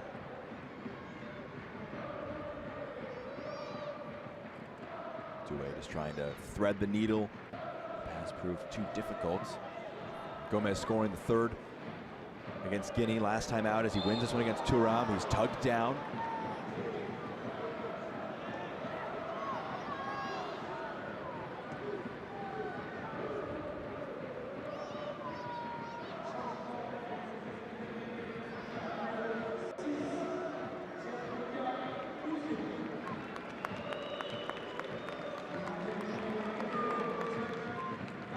Host of subs to be made by the United States.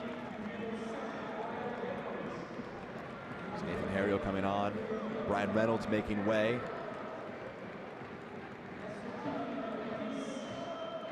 Paxton Aronson wasn't quite his day, had a few moments. Griffin Yao will come on. He had 2 assists against Guinea in the last friendly. Also coming on, Caleb Wiley.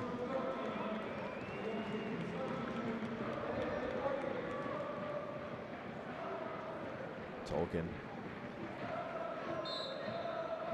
Today might be remembered for the penalty that he conceded. Unfortunate for him, but the United States, some fresh legs. On goal, it's saved. US trying to spark some life in the final 15 minutes. Jack McGlynn, you can see him as well, has come onto the field. 20-year-old for Philadelphia Union. Thuram.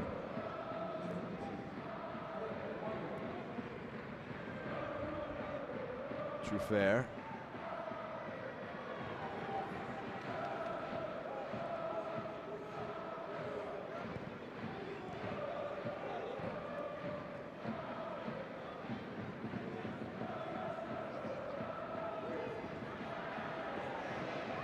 Good work forward. Calamuendo aiming for Cherokee. Brilliant touchdown. Just juggling it in the box.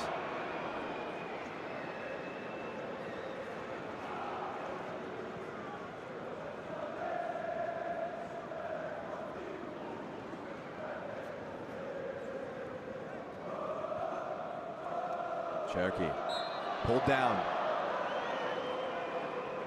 Foul committed by Harriel.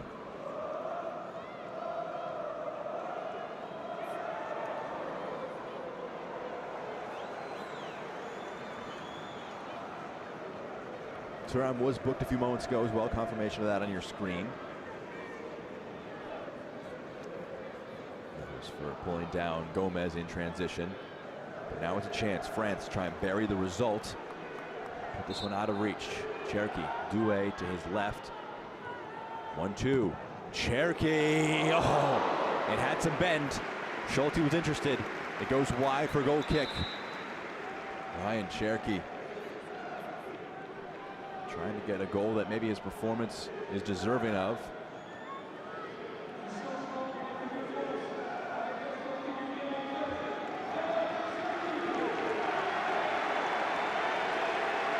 See the round of applause for Cherokee.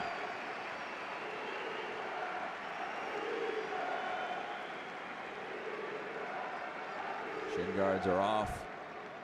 He's making his way off the field.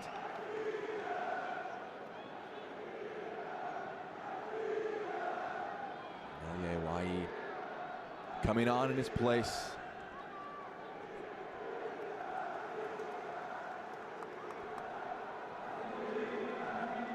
A fun watch today for Cherokee. High five from Thierry Henry. He knows the talent that he has in Cherokee. And his day comes to a close after 76 fun minutes. United States under a bit of pressure. Morris has to be careful. Taken away, Douay, the back heel, Calamuendo on goal, but Schulte stands up, spares his club teammates blushes. Patrick Schulte stands tall and makes the save.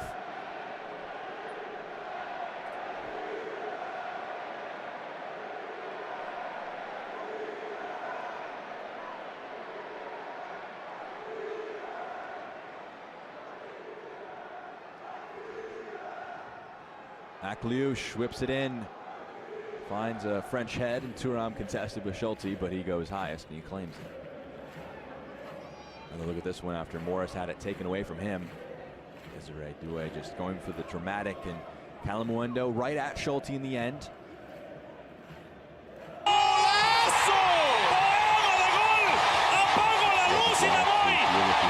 Calamuendo, who's trying to make it a brace after the first half penalty separates the sides to this point.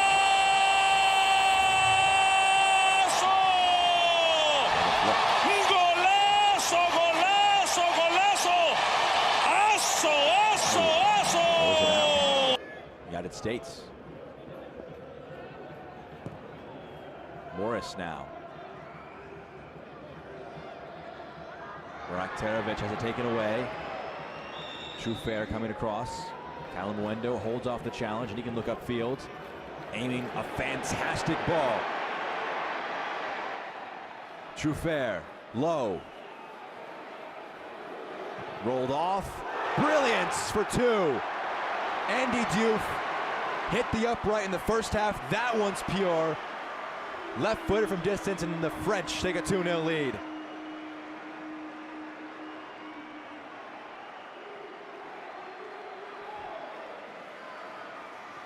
First time from distance. His left-footed shot expertly placed. And that should secure the results in this friendly for Thierry Henry and company.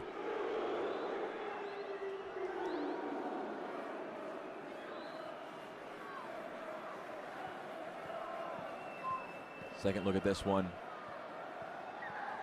Akliouche just rolls it off, well weighted. And that one had to go through a sea of white jerseys from Diouf to find that corner. Well placed, well taken, and now it's United States down 2-0.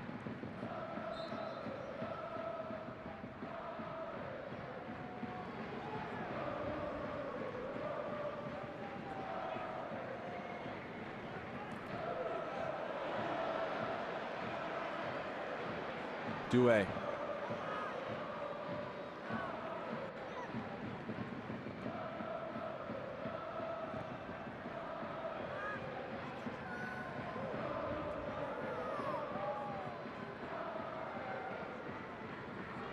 Here's Kefren Thuram through the middle. Now this one over the top. Two runners forward, but couldn't quite pick them out. Hawaii and Kalimuendo were options, but Akliouche, his ball only found Schulte. Ariel, and now it's back to Tessman. Morris, Ariel.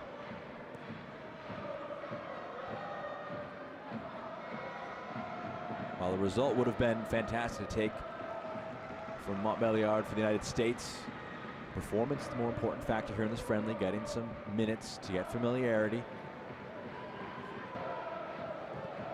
You are seeing the quality of France shining through and the challenge they're going to pose come the Olympics for the U.S. They've posed a few challenges for France themselves, but haven't been able to put one on the scoreboard to show for it. Tessman.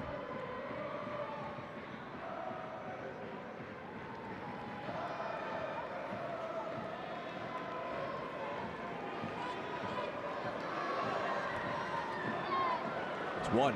Half the field, U.S. into the box, dragged across goal. Trufair able to clear it out. Oh, that was a clever pass, but it split two U.S. players. Kalimuendo. Douay loses out. He wanted a foul, not given. Morris rolls it off. McGlynn, oh, just wide. Jack McGlynn shaped one up with the left foot. Drags it just wide of goal, almost a route back into the match in the final 10 minutes. McGlynn off the bench.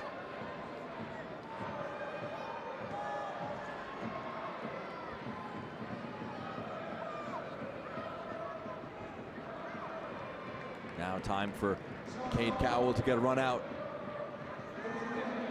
Aiden Morris making way. U.S. tossing some numbers into the attack. Morris, midfielder, coming off for Cowell, who immediately goes up top. But again, here's the fantastic ball to kick things off. Trufair. Pass wasn't the best, but that one just laying it off for a fantastic strike.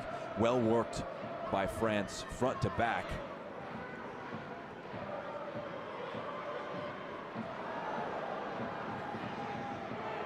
Now back in the United States. Tessman. Goal kick.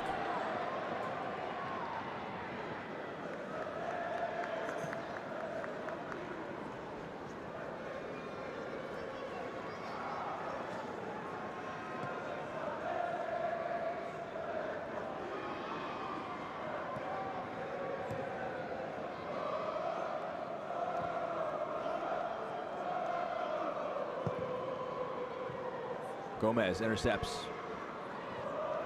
McGlynn plays in Cowell.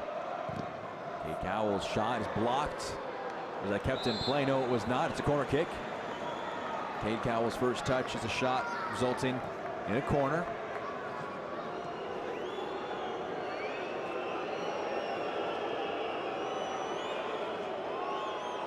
McGlynn to take.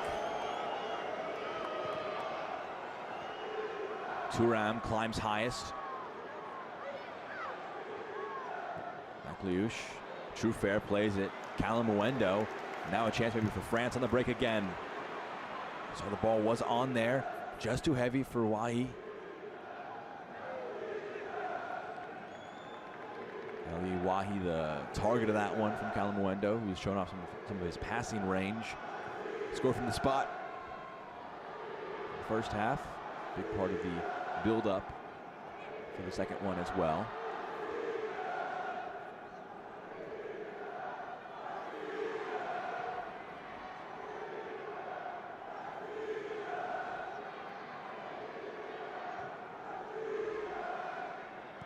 Tompkinson.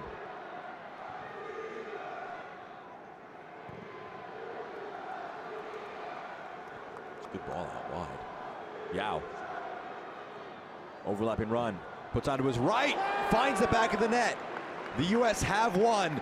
It's 2-1. A route back into the game. But it's brilliance again. 2 assists against Guinea and a goal himself now. Griffin Yao.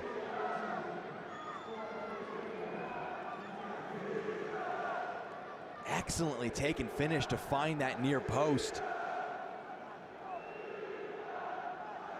Stuns the crowd here. He's really trying to cement his place in the Olympic squad.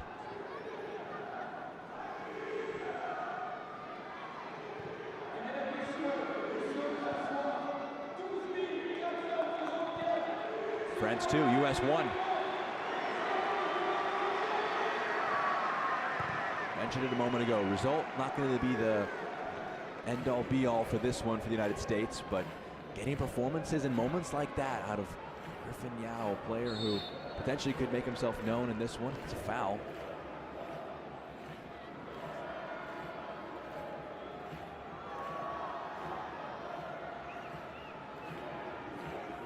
It'll be stiff competition for places, but he's taking his moment very, very well.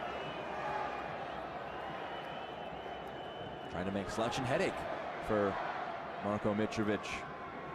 Trying to say, how are you going to leave me out? How are you going to make myself a guaranteed option?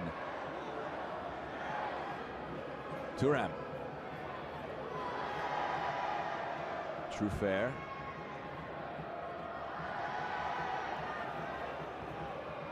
Juve slid that one back. He's now the match winner as things stand. His long distance goal that we thought was just for insurance. Insurance has turned out to be needed.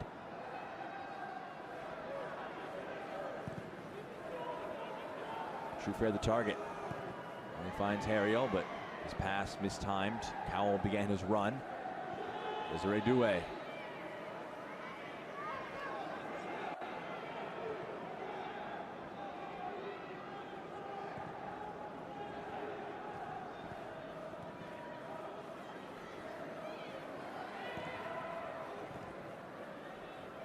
McGlynn. Wiley back to McGlynn.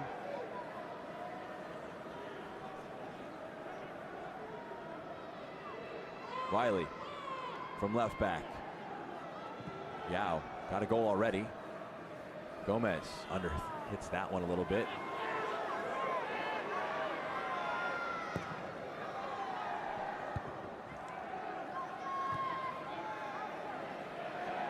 Nakliush rolls it off. Diouf. Mizwahi with him, rolls it off. Shot little under hit. Schulte collects.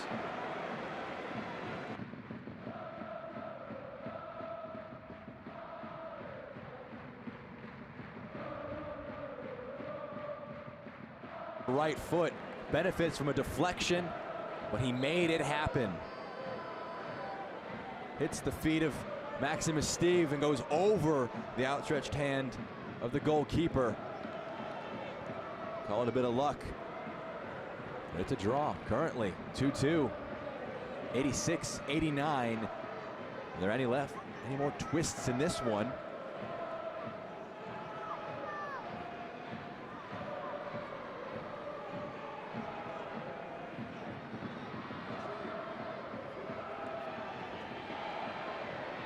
Into the box, France trying to retake their lead. It's poked out.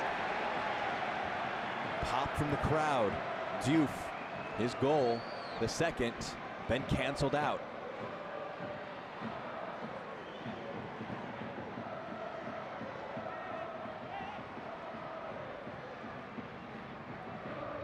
Kliush to take. You see 3 minutes of added time, not a ton. And Kliush whips it in. Cowell heads it away, and it's turned over. Foul committed by Douay. Kicks the ball away after.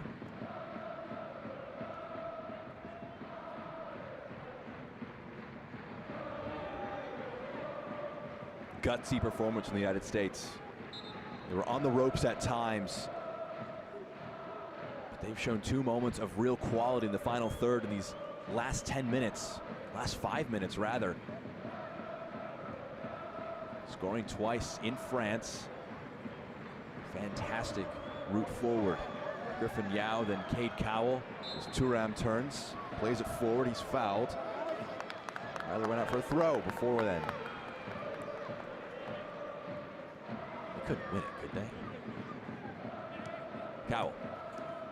McGlynn whips it in. Trufair hooks it away. Thuram gets a foot to it as well. He was fouled. Big challenge. Referee will pull it back for that foul.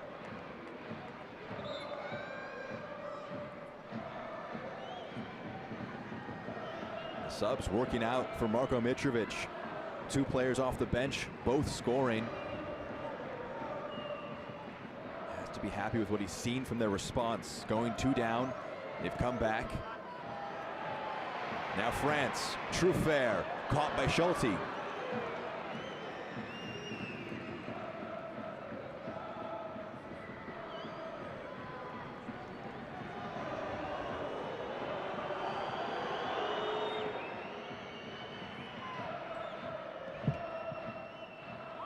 Final minute of the minimum of 3 added on.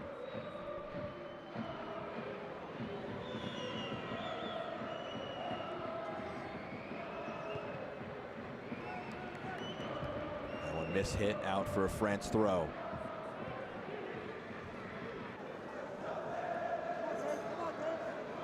Cowell pressing. Forces the long ball. Headed back. Another France throw.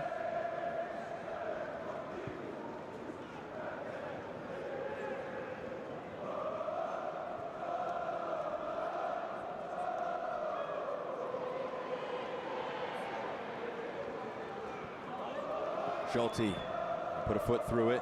You can knock this one upfield. Now one to chase.